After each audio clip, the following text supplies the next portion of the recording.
Jean-Michel Lamazerolle, RCF Charente. Bienvenue à tous et à toutes dans En direct de chez vous, l'émission qui donne la parole aux communes de Charente à travers l'engagement des acteurs de la cité en compagnie de Monsieur le maire dans la salle du conseil municipal. Ce soir, nous sommes à 17 km au nord d'Angoulême, sur la rive gauche de la Charente, à la lisière de la forêt de la Boix. Cet endroit, vous ne pouvez pas le rater tant son majestueux clocher domine loin alentour, puisqu'il s'agit de Saint-Amand-de-Boix. Autour des micros d'RCF Charente ce soir, j'ai la joie de recevoir Monsieur le maire Bernard Laccueil, Monsieur Sébastien Pabot, directeur de la société MEC Alte France, Monsieur Anaël Vigné, directeur de l'espace d'architecture romane à Saint-Amand-de-Boix, Monsieur Christian Escudé, guitariste international, Monsieur Guillaume Reminguet-Sudre, violoniste baroque, directeur de l'ensemble baroque atlantique, professeur au Conservatoire de Bordeaux, facteur de clavecin et conseiller artistique de l'association Don Rémy Carré pour l'orgue Renaissance de Saint-Amand-de-Boix. Et puis Monsieur Dominique Bonneau, artisan d'art en ferronnerie. Alors, bonsoir à vous tous. Monsieur le maire, rien qu'à l'énoncé des invités, on sent la fibre artistique, patrimoniale et entrepreneuriale de Saint-Amand-de-Boix. Mais avant de parcourir tous ces champs d'action, pourriez-vous nous situer Saint-Amand dans sa géographie, ses services et sa vie quotidienne ? Volontiers. Merci. Saint-Amand-de-Boix est une commune rurale, vous l'avez dit, proche d'Angoulême. Et il y a à Saint-Amand-de-Boix tous les services pour une vie agréable. Ces services, ce sont naturellement les commerces. Nous avons des commerces de proximité dans le bourg. Nous avons une zone artisanale et une zone d'emploi, avec une implantation d'ailleurs industrielle, dont on reparlera tout à l'heure. Nous avons deux médecins, nous avons un cabinet d'infirmières et surtout, nous allons dans les semaines qui viennent commencer la construction d'un cabinet médical avec l'aide de la communauté de communes de Cœur de Charente. Alors ça parle beaucoup à tous les Charentais parce qu'on fait beaucoup d'émissions évidemment dans les communes et ça c'est un vrai souci pour tout le monde en fait. Donc oui. Vous allez vous en sortir entre guillemets bien sûr. Avec vos médecins. Bien sûr. Bon. J'ai oublié que nous avons également, la commune a construit un restaurant qui est un restaurant qui commence à être bien connu et qui fonctionne très bien. Donc voilà, la vie à Saint-Amand-de-Boix, elle est facile, elle est possible. Et la population, je ne sais pas si je vous l'ai dit, c'est 1450 habitants. Et c'est une population en augmentation régulière. Ça veut dire qu'il fait bon vivre à Saint-Amand-de-Boix. Ça, on va le découvrir à travers les invités, même prestigieux, que nous avons ici ce soir autour de la table. Alors, qu'est-ce qui a déterminé cette action spécifique vers le patrimoine et la culture ? D'abord, il y a la présence d'un patrimoine exceptionnel. Vous l'avez dit tout à l'heure, un patrimoine que personne ne peut ignorer. Ce patrimoine il a une fonction de réveiller les énergies, de réveiller un petit peu les associations qui c'est très rare pour une commune de 1500 habitants, 1450 habitants. Nous avons une saison culturelle qui dure toute l'année, avec de nombreux concerts, des expositions, vraiment une vie culturelle importante. C'est grâce à, évidemment, l'espace d'architecture romane, qui a par exemple, il y a un certain nombre d'activités qui n'existent que par l'espace d'architecture romane. Par exemple, les journées artisanales. Tout à l'heure, on parlera, je pense, on signalera l'orgue, ou on l'a déjà signalé. La création d'un orgue Renaissance à Saint-Amand-de-Boix est l'œuvre d'une association.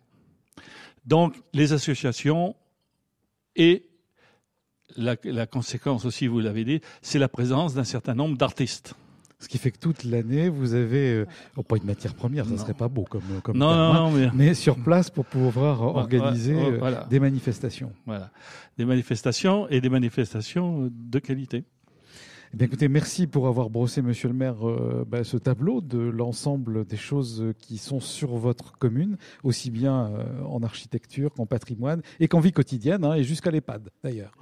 Je voudrais maintenant, puisque je le disais dans la présentation il y a quelques instants, la vocation entrepreneuriale de Saint-Amand-de-Boix, parce que évidemment c'est pas visible comme ça d'emblée, mais je vais passer la parole à monsieur Sébastien Pabot, qui est le directeur de Mecalte France. J'essaye de le prononcer à l'italienne. Vous fabriquez des alternateurs. Le siège social, justement, de votre entreprise est en Italie. Alors, pouvez-vous nous en dire plus, monsieur Sébastien Pabot? Bonjour, merci Bonsoir. de m'accueillir. Mais je vous en prie, c'est avec plaisir. La société Mecalte donc, est une société d'origine italienne, comme vous l'avez dit. Elle fabrique et vend des alternateurs partout dans le monde, au travers de ses filiales. Oui, j'ai vu votre plaquette, il y en a partout, en Espagne, en Chine, etc. Et voilà. Voilà, on est bien implanté. Vous êtes bien implanté. Nos clients sont principalement les fabricants de groupes électrogènes, leur réseau de distribution, leurs services après-vente, ainsi que les réparateurs et les bobiniers. En tant qu'entreprise internationale innovante et dynamique, Mecalte est fier d'être le plus important producteur d'alternateurs indépendants au monde. Alors ça veut dire quoi, alternateur indépendant? Ça veut dire que chacun peut s'acheter son petit alternateur pour faire quelque chose chez lui? C'est un producteur indépendant d'alternateurs. D'accord. C'est-à-dire qu'il n'est pas affilié à un groupe qui lui-même fabrique des groupes électrogènes. D'accord. C'est vraiment la fabrication de l'alternateur. Purement. Je vous laisse continuer votre présentation. Donc ainsi, nous produisons en Europe et en Asie avec un effectif d'environ 1000 personnes pour un chiffre d'affaires de 170 millions d'euros. Et alors à Saint-Amand-de-Boix, combien de personnes? Une douzaine, vous m'avez dit? Une douzaine et on fait environ 8 millions de chiffre d'affaires. Donc l'application principale de nos produits est le groupe électrogène qui est constitué essentiellement d'un moteur thermique accouplé à un alternateur. Alors moi, je ne suis pas un grand spécialiste, mais il y en a pour qui en Charente, à qui ça parle. Voilà. Bon, pour expliquer brièvement, en tournant, le moteur entraîne l'alternateur et la puissance mécanique se transforme en puissance électrique. D'accord. Tout simplement. D'accord. Donc les domaines d'application sont diversifiés, comme l'agriculture, l'irrigation, l'industrie, la marine. Et nous fournissons ainsi une alimentation de secours fiable pendant les coupures de courant du réseau EDF et des zones non couvertes. Alors vous me disiez même, quand on a parlé pour préparer l'émission, que vous vendiez ces alternateurs à certains moulins à eau. Et ça parle à des Charentais, puisqu'il y a beaucoup d'associations qui restaurent les moulins. Tout à fait.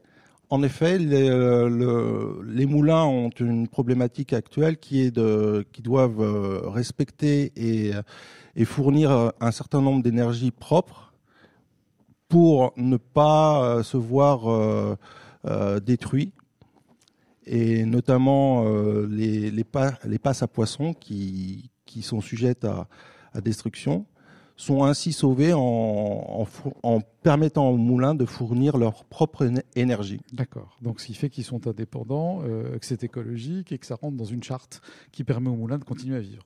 Tout à fait, c'est ça. Alors, la filiale de Saint-Amand-de-Boix, vous pourriez nous en parler? Oui. Alors là, la filiale de Saint-Amand-de-Boix répond à tous les clients basés en France et dans les pays francophones d'Europe et d'Afrique. D'accord. Ici, en Charente, en plus de la distribution de l'ensemble de la gamme des alternateurs Mecalte, nous assemblons, pour le groupe et pour tous les clients qui le souhaitent, un produit appelé PTO.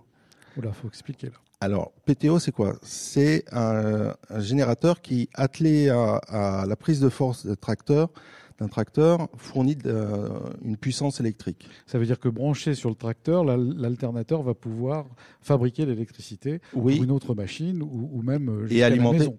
Alimenter une installation. Le tracteur joue le groupe électrogène finalement. Le tracteur joue le rôle du moteur. Du moteur, oui. Je ne suis pas un spécialiste. Mon frère, oui, pourrait vous dire ça. Bon, écoutez, merci pour cette présentation de Mecalte. Je pense que vous vous sentez bien dans la région et à Saint-Amand-de-Boix en particulier. Depuis 7 ans, oui, je me suis bien intégré, merci. Merci à vous, Monsieur Sébastien Pabot. Merci. Je vais maintenant laisser la parole, on a parlé du patrimoine, alors à son directeur, Aniaël Vignier, directeur de l'espace architecture romane à Saint-Amand-de-Boixe. Alors on vous connaît sur notre antenne car vous participez souvent avec Erika Walter à notre émission Patrimoine. Justement, juste avant nous, à 18h30, il y avait une émission que vous avez réalisée sur le petit patrimoine de la région de la Boixe. Justement, parlons-en et faisons un peu d'histoire et projetons-nous dans l'avenir autour de l'abbatiale, parce que c'est bien d'elle dont il s'agit comme catalyseur d'énergie, comme pouvait le dire Monsieur le maire tout à l'heure. Alors, on part de Caen et on va où ? Alors on peut partir du 6e siècle, ça commence à remonter à loin. Et ça ne nous rajeunit pas. C'est les origines légendaires, quand même, faut être honnête, de Saint-Amand, qui a donné son nom donc à la commune. C'est un ermite dans la forêt de la Boixe, et pour être honnête, on n'est vraiment pas sûr qu'il ait existé. Mais bon, en tout cas, c'est ce à quoi on a cru et qui a permis l'édification de cet énorme ensemble qui jouxte les bâtiments municipaux. Au niveau historique, donc 988, c'est vraiment la première date ancienne qui établit ce monastère, fondé par les comtes d'Angoulême, donc c'est pas n'importe qui peut se permettre effectivement d'aider à l'édification d'une communauté monastique. Et puis ensuite, on va avoir une histoire, j'allais dire, qui va faire un peu comme tous les monastères de France. Ça va monter crescendo jusqu'au XIIe, XIIIe siècle, notamment par l'inauguration en grande pompe de cette église abbatiale, qui est quand même la deuxième plus grande église de Charente. Alors, c'est pas qu'on soit fier de ce titre-là, mais c'est que les cathédrales sont à la charge de l'État et celle-ci est à la charge de la commune. Et c'est pas Monsieur l'accueil qui me contredira. Et puis donc on a quand même donc un édifice grandiose qui fait quand même venir à peu près 13 000 visiteurs par an à peu près, donc c'est quand même pas rien. Et puis petit à petit, malheureusement, avec la guerre de 100 ans, avec les assauts des guerres de religion, avec le régime de la commande, c'est-à-dire que l'abbé n'est plus élu par ses moines mais nommé par le roi, il y aura des abus et petit à petit la communauté va s'endormir. De 50 moines à l'époque romane, on n'en a plus qu'un à la veille de la Révolution. Voilà. Donc c'est assez révélateur. La commune sera acquéreur des bâtiments monastiques en 1973. Il va falloir attendre une longue histoire privée qui passe par l'évêché d'Angoulême d'ailleurs, anecdotiquement. Et ensuite, il va falloir attendre presque 35 ans d'efforts de toutes les municipalités qui vont se suivre dans le même sens. C'est à souligner quand même. Donc, oui, c'est bien de le souligner. Voilà. En assurant d'abord le clos et le couvert, ensuite en essayant de réfléchir quelle affectation donner à ces ensembles de bâtiments, et enfin avec l'inauguration donc en 2008 de l'espace d'architecture romane. Voilà à peu près dans les grandes lignes. Mais c'est très bien, c'est très bien. Vous l'avez bien résumé. Je pense qu'on a compris. Un bâtiment qui fonde son histoire il y a très longtemps et qui continue. Alors justement, parlons d'avenir. Et qu'est-ce qui va se passer très bientôt Alors au niveau de l'avenir, il y a une partie qui est déjà enclenchée. C'est l'histoire, c'est un éternel recommencement.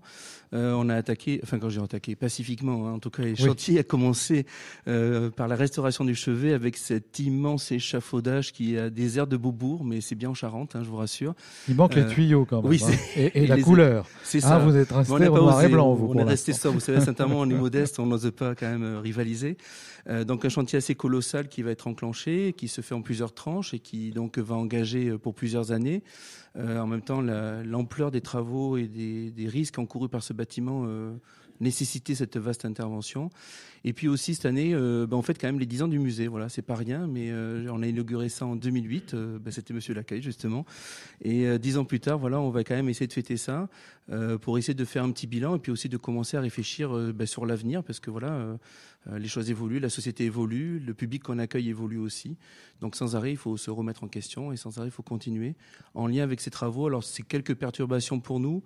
Et puis en même temps, c'est l'espoir de redécouvrir un monument qu'on a sous les yeux, qu'on reverra sous un nouveau jour. Alors ça veut dire quoi ça va être fermé au public ou c'est par tranche ? Alors non, pour l'instant, le chevet, donc c'est que la partie, le chœur gothique. Donc pour l'instant, ça n'empêche pas les gens de visiter. Heureusement pour nous d'ailleurs et pour les gens qui viennent.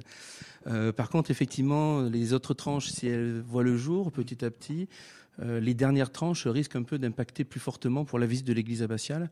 Mais bon, d'ici là, on aura le temps de réfléchir sur comment satisfaire le plus grand nombre. Et ça n'impacte absolument pas pour la visite du musée, du cloître et des bâtiments monastiques qui sont sur le côté. D'accord. Le vitrail va être refait. Qu'est-ce qui va se passer? Est-ce que on a le droit d'en parler? Ah oui, c'est du peut-être. Et donc, on peut dire que c'est Monsieur Villeneuve qui suit ce bâtiment, qui a été un de ses premiers bâtiments et qui, lui, maintenant, s'occupe de Chambord et de Notre-Dame de Paris. On a pu le voir sur France 2 dans le feuilleton du journal la semaine dernière. Alors, Monsieur le maire, c'est une restauration de qualité. Et je voudrais juste, pour compléter un peu ce que disait Anaël, dire que les travaux, actuellement, c'est la première tranche qui va durer 9-10 mois. Et derrière, il y a 5 autres tranches. Donc cela veut dire que il y a encore des travaux à faire. Anaël disait tout à l'heure que c'est la deuxième église de Charente, ne serait-ce qu'en dimension. On est à quelques décimètres de dimension inférieure à la cathédrale d'Angoulême. Alors je dis ça parce que la cathédrale d'Angoulême. Mais on peut pas partager l'évêque. Alors voilà, il faudra que vous attendiez un peu.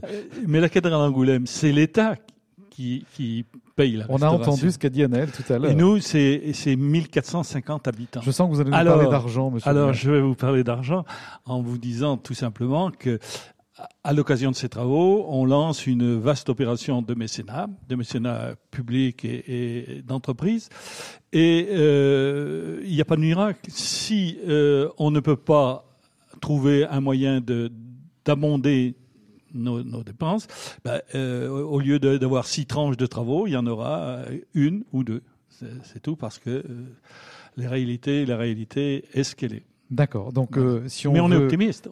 Je sens votre optimisme. Et puis, je vois cette lignée de maires qui se succèdent et qui vont tous dans le même sens, a dit Anaël Vignier tout à l'heure. Bon, alors, peut-être sur le net, comment on fait pour vous donner de l'argent ? Alors, on passe par l'intermédiaire de la Fondation du patrimoine. On a des documents qui sont diffusés largement, très très largement, et on appelle la commune. Si on ne trouve pas, voilà. Je crois que ça sera peut-être plus simple la commune, et donc nous chargerons avec la Fondation du patrimoine. Et puis vous ferez peut-être des réunions ou en tout cas des présentations qui permettent aussi de lever les fonds, que les gens aient envie d'adhérer, parce que c'est surtout ça qui est le principal. Merci Monsieur le maire pour cette information évidemment nécessaire pour la suite des travaux, et merci Anaël Vignier pour toutes ces explications. Merci beaucoup, on vous retrouve de toute façon sur notre antenne. Je voudrais passer maintenant la parole à Monsieur Christian Escoudé. Alors, vous êtes musicien, guitariste international, et je dis tout à l'heure, très connu des amateurs de jazz, de swing, de jazz manouche, notamment à travers vos nombreux disques et vos concerts. Et vous étiez, il y a quelques semaines, à Washington pour célébrer l'amitié franco-américaine et l'arrivée du jazz en France en 1917. Alors, après 40 ans de vie à Paris, qu'est-ce qui vous a conduit à Saint-Amand-de-Boixe, Monsieur Escudé ? Plusieurs choses, c'est-à-dire que d'abord, je suis charentais. Je suis né à Angoulême, et puis pour les besoins de la cause, il a fallu être à Paris pendant de nombreuses années. Et puis dernièrement, depuis 3 ans et demi, je n'avais plus vraiment d'intérêt à Paris. Et donc, j'avais envie de retourner à mes racines, retourner aux racines et puis de revenir au pays, comme on dit. Et puis je trouve que j'ai toujours aimé cette campagne. Je trouve que la campagne est belle aussi ici. Et puis voilà, toutes ces raisons ont fait que je suis ici ce soir parmi vous. Bon, et vous continuez à jouer, à vous produire ? Je continue à jouer et à me produire. Bon, ça veut dire que je passe plus de temps en voyage, dans les trains par exemple ou autre, pour rejoindre les endroits où je dois donner les concerts. Oui, enfin jusqu'à Washington, c'est un peu l'inconvénient. C'est pas mal. Oui. C'est un peu l'inconvénient. Mais... Oui, je comprends bien. Mais on fait avec. On va écouter Ragdoll. Vous pouvez nous en dire 2 mots ?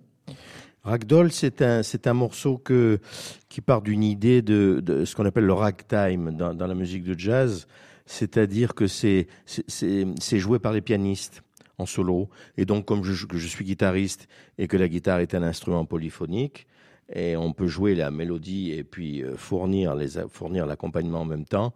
C'est quelque chose inspiré par le style pianistique, Bon, merci. Voilà. Eh bien, écoutez, on vous écoute dans Ragdoll dès maintenant.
D'écouter Ragdoll par Monsieur Christian Escudé, qui est d'ailleurs présent à nos côtés ce soir, et c'est vraiment à la fois un plaisir, un honneur, et puis de vous avoir. Et je pense qu'on pourrait vous écouter parler de votre art, votre métier, et de toutes les anecdotes qui vont avec. Vous avez joué avec les plus grands, et vous avez parcouru le monde, et c'est bien parce que vous continuez.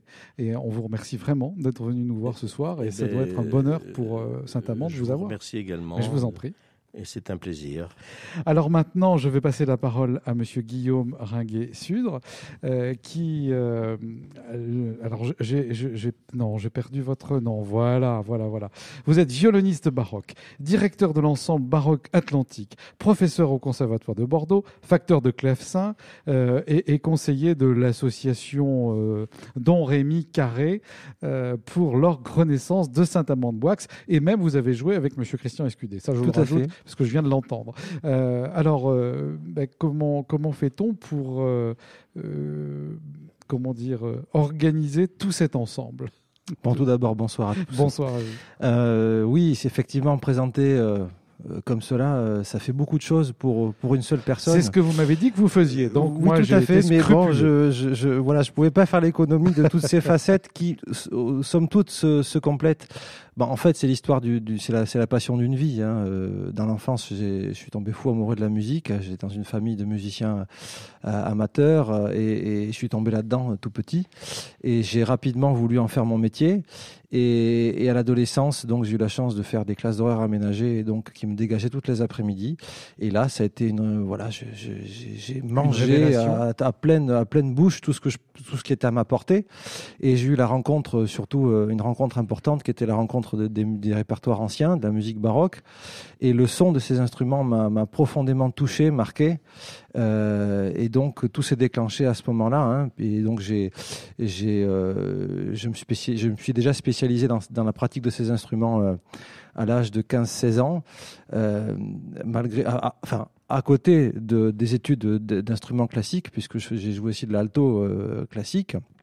Et donc j'ai commencé le violon baroque, le clavecin, et j'ai également aussi voulu pousser beaucoup plus loin cette passion des instruments anciens et de vouloir aussi l'envie de recréer le son, de le vivre de l'intérieur en construisant des instruments. Et donc à cet âge-là de ma vie aussi, j'ai mis les pieds dans la facture de clavecin et donc j'ai commencé à construire.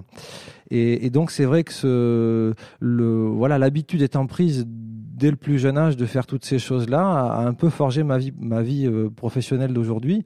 Alors après, c'est vrai que l'enseignement s'est invité dans tout ça. Et en fait, ça a été un fil conducteur depuis le début de ma vie professionnelle. J'ai toujours enseigné. Et c'est aussi le lieu d'enseignement de partager toutes ces connaissances, toutes ces passions qui sont les miennes. Et je crois que les élèves sont très intéressés justement d'avoir un professeur qui leur amène des choses diverses et variées et une vision un peu complète de la musique. On vous sent passionné et on sent bien qu'on ne peut pas découvrir cette musique, comme vous le disiez tout à l'heure, si quelqu'un ne nous la fait pas aimer. Mais c'est aussi pareil pour le jazz.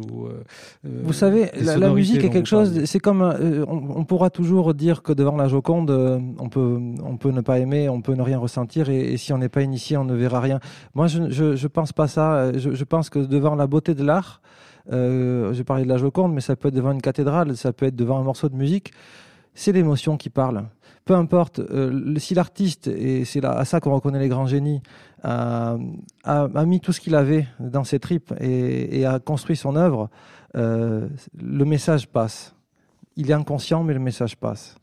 Merci d'avoir passé le message. On reviendra vous voir. Je vous ai promis une émission chez vous. Hein, pour vous entendre parler, parce qu'on n'a pas parlé aussi de l'ensemble baroque atlantique, mais on n'a plus assez de temps. Je vais laisser passer la parole à Monsieur Dominique Avec Bonneau. plaisir. Merci à vous.